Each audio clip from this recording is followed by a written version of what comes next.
Okay, so here we are. We're going to talk about feminism today. Oh boy, here we go. Yeah, this is never pretty. It really isn't. So, what we have here, we have two different things going on today. We have a woman over here and a man over here. That's right. No, well, or what? There's no man and woman. Did somebody mess up my green screen? Who screwed with the green screen? No. No, this is the analogy that I'm going to use.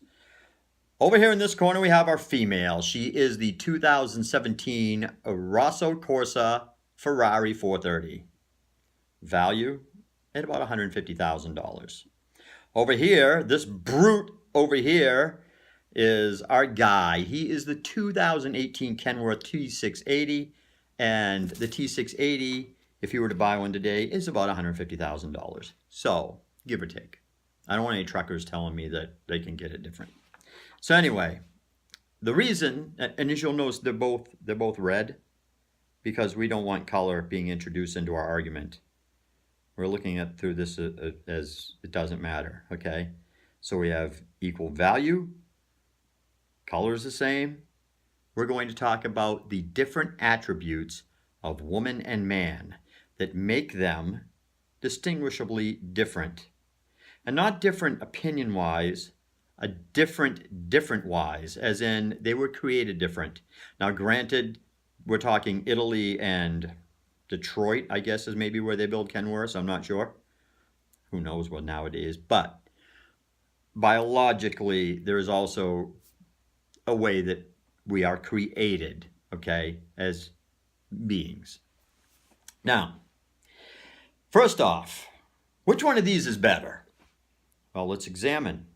Is there a better one? No, I don't know.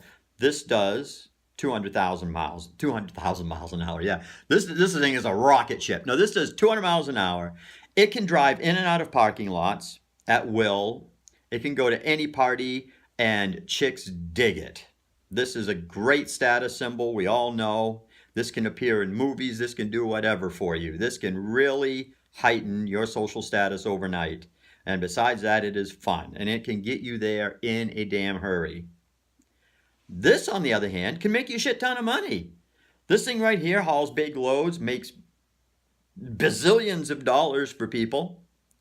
It can go a long ways on a gallon of gas. You don't want to line these two babies up, I'll tell you that, because this thing will drive 1,500 miles and not fuel up, and this guy right here isn't going to get that far. This right here is a much better preference if you get in a front-end accident with, say, a Jeep Cherokee. So, okay, they have the pros and cons. I mean, this is more likely to get keyed in a parking lot. This right here isn't at all a social status and has its issues, like, say you go through that toll booth and you realize just how much a trucker pays for a toll. So, yeah, they have the pros and cons, don't they? This is not as sexy when looked through the prism of getting in a front-end collision. And this isn't as awesome and brute and manly when you think that the next time you go through a toll booth across the GW Bridge in New York, you're going to have to shell out a shit ton of money per axle to do what this pretty much whistles through and does as anybody else, a normal person in a streetcar would do. So, sure, this has got its pros. So does this. This has its cons, and this has detriments as well.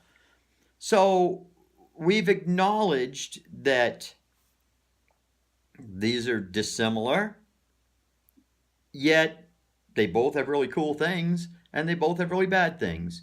So we can proceed with our argument based on the idea that we aren't prejudiced against one or the other, that we acknowledge that there is good and bad. We aren't just saying trucks are good and these are crap, okay?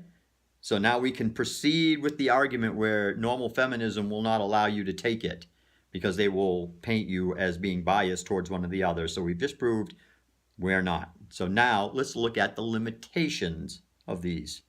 Okay, this right here, like we said, can't get through a parking lot, can't fit in little spaces, very expensive to run. I mean, minor breakdowns on this will kill you too, but I mean, for the most purposes, we are saying that this uses a lot of fuel, very expensive, does not have anywhere near the fun, social status, and it is very limited to a lot of what it can do. This right here, do we even have to explain it? I mean, this, of course, can go 200 miles an hour, if not even more than that. I didn't look up the stats on the Ferrari, to be honest, but we'll just say it's a 200-mile-an-hour car. This cannot haul a big load. This is not the best place, the safest place to be in if something runs into you, and people do not get out of your way for this, all right? When this comes your way, you get the fuck out of its way, okay? You don't screw with this on the highway, but this guy, her in this case, this gets no quarter. You get it. So we're saying, once again, there are pros and cons. Now, here's the issue. If somebody wants to haul 60,000 pounds down the road, what do? Well, they use this, don't they? Why? Because, it's physically capable of doing it.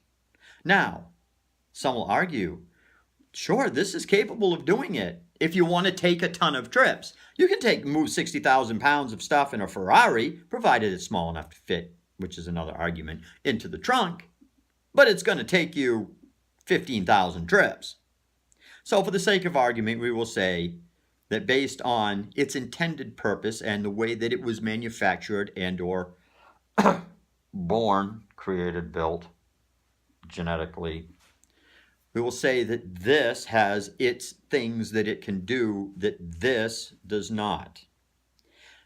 Now, by saying that, are we in any way being biased against this? No. Are we saying we don't like this? No. Are we saying this is inferior? No. Are we saying it's any less fun? No. Doesn't have its place? No. Are we saying that this does not have the right to be on the road with this because it's doing a different function? No.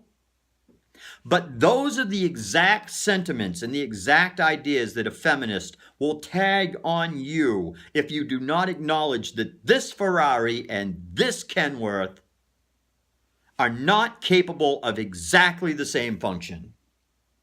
And that whoever uses this and doesn't use this for the same job is in some way a bigot or an asshole or biased against this or a hater of this or in some way feels that they're superior because they're a truck.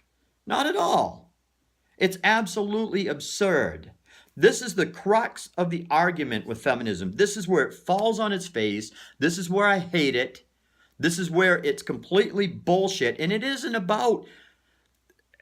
The fact of the matter is, in no way can you compare two things that are created so differently with different functions, different organs, different biology completely, and in some way, just because of your desire for it to be that way, rip against those who are willing to objectively look at that and see the differences.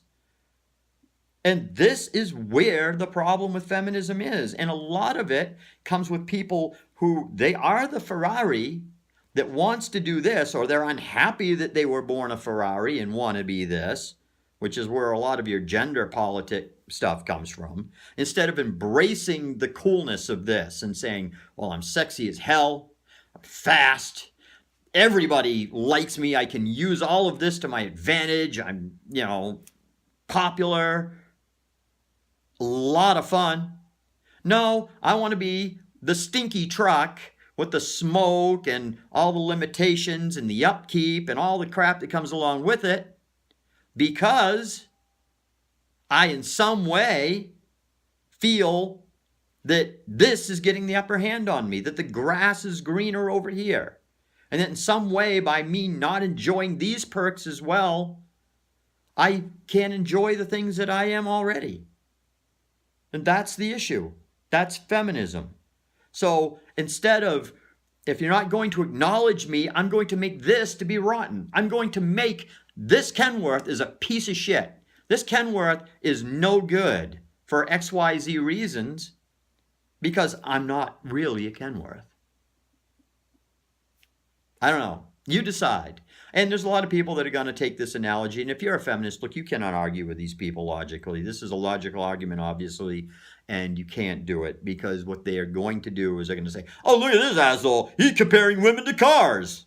And that's how grade school, superficial, kindergarten level you're going to get with this argument. You are not going to convince a militant feminist with her pink pussy hat and her sign and rubber babies hanging around her neck, telling everybody that men are evil because they impregnate and walk away and go play tennis, and you have to bear the burden for 9 months and all this. Anybody with that mindset that does that, you're not going to be able to argue with them with this. They're going to look at this video and diss it anyway. And it's not meant to convince you, feminists. I'm sorry. I know it's a lost cause because you've got an issue. I mean, if you can't look at something so blatantly biologically in existence and you feel that in some way that the sky is pink when you can look at it and say it's blue, and if a guy says it's blue and a girl says it's blue, then when the guy says it's blue, he in some way is wrong because he's a guy. When you get to that level, I don't know. Personally, I'd take that pink pussy hat and shove it up your ass, but that's just me.